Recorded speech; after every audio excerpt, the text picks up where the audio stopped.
सुप्रभात छात्रों, हिंदी व्याकरण में विराम चिन्ह का शेष भाग हम आज पढ़ेंगे। मैंने आपको बताया था विराम चिन्ह किसे कहते हैं। विराम अर्थात रुकना। भाषा को लिखते समय जब हम रुकने की प्रक्रिया को दर्शाने के लिए कुछ चिन्हों का प्रयोग करते हैं, उन्हें हम विराम चिन्ह कहते हैं। विराम चिन्ह 9 प्रकार के होते हैं। पूर्ण विराम चिन्ह, अल्प विराम चिन्ह, अर्ध विराम चिन्ह, प्रश्न सूचक चिन्ह, विस्मयादि सूचक चिन्ह, उद्धरण चिन्ह, योजक चिन्ह, निर्देशक चिन्ह और लाघव चिन्ह। पूर्ण विराम चिन्ह मैंने आपको बताया था कि जब कभी हमारा वाक्य पूरा हो जाता है, उसके बाद हम पूर्ण विराम चिन्ह लगाते हैं, जो कि इस प्रकार से लगता है, जैसे कि मैंने अपना कार्य पूरा कर लिया है, पिताजी कार्यालय चले गए हैं, माँ ने भोजन बना दिया है, हम स्कूल जा रहे हैं। इस तरह से जो वाक्य हमारे पूरे हो जाते हैं, उन सब में हम पूर्ण विराम चिन्ह का प्रयोग करते हैं।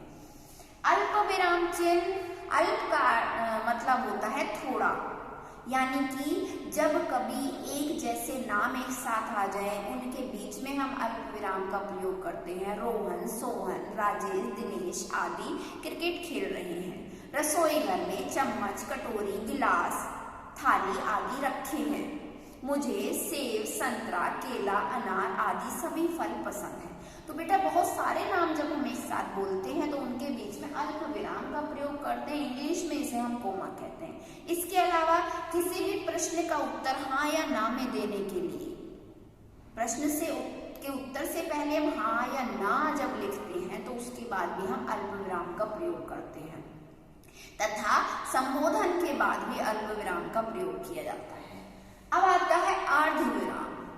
अल्प विराम और अर्ध विराम में बस थोड़ा सा अंतर है। अल्प का अर्थ है थोड़ा और अर्ध का मतलब है आधा, यानी कि पूर्ण विराम से कम और अल्प विराम से ज्यादा होता है अर्ध विराम। यानी वाक्य बातचीत करते समय, वाक्य लिखते समय, वाक्य बोलते समय जब हमें अल्प विराम से कुछ ज्यादा समय के लिए रुकना है, तो उसे दर्शाने के लिए हम अर्ध विराम का प्रयोग करते हैं। अर्ध विराम की पहचान है कोमा लगा करके उसके ऊपर हम एक बिंदु लगा देते हैं।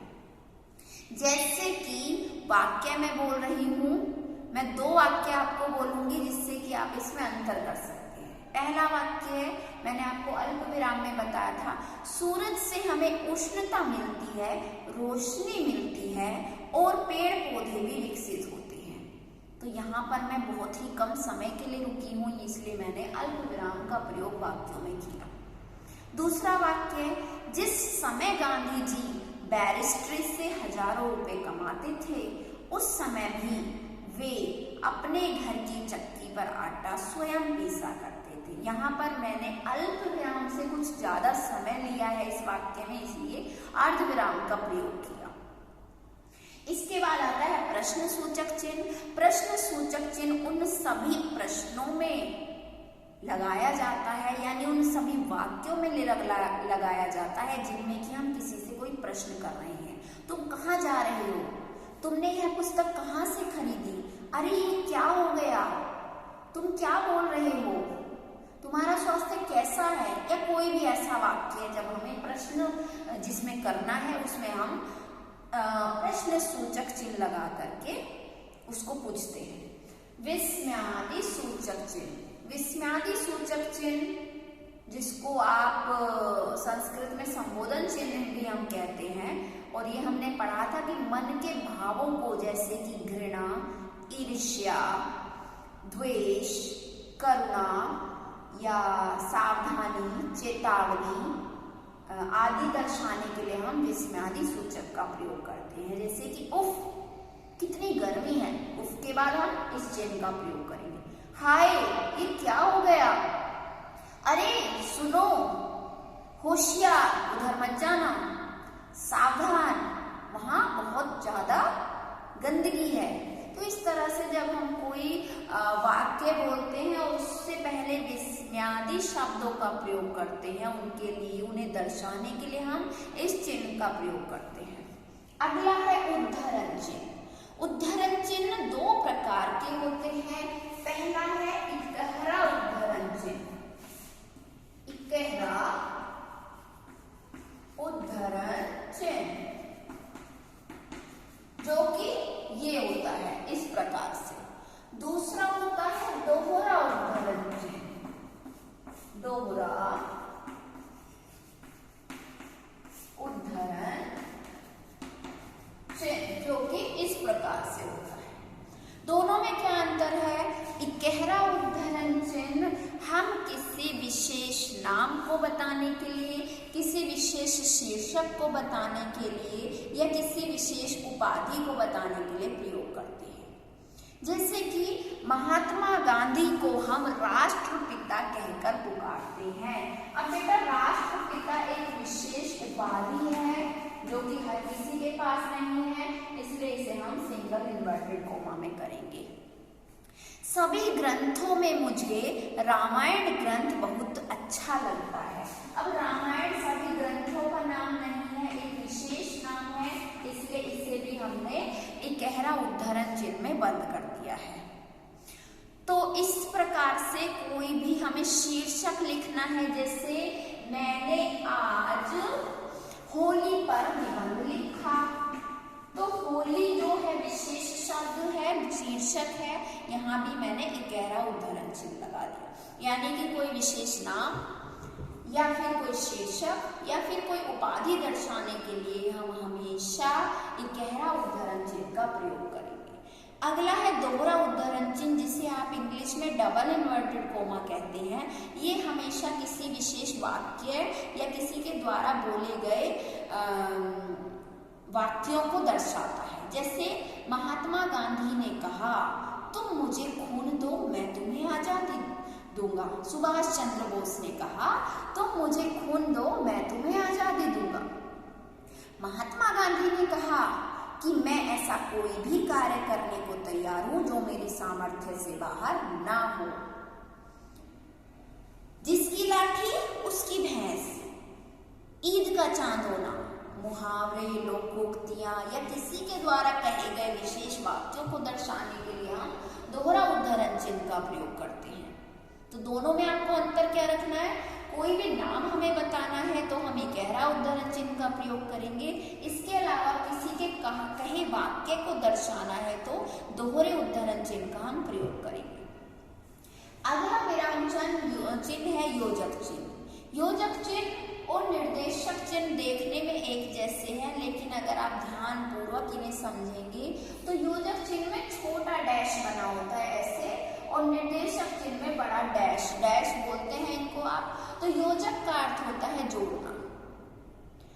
जैसे कि जब कभी दो शब्द एक साथ समान रूप में आ जाए, यानी कि एक शब्द यदि दो बार आ रहा है, रिपीट हो रहा है, पुनरावृत्ति हो रही है, तो उसके बीच हम योजक चिन्ह लगाएंगे। जैसे कि ऐसे ऐसे, धीरे धीरे, कौन कौन।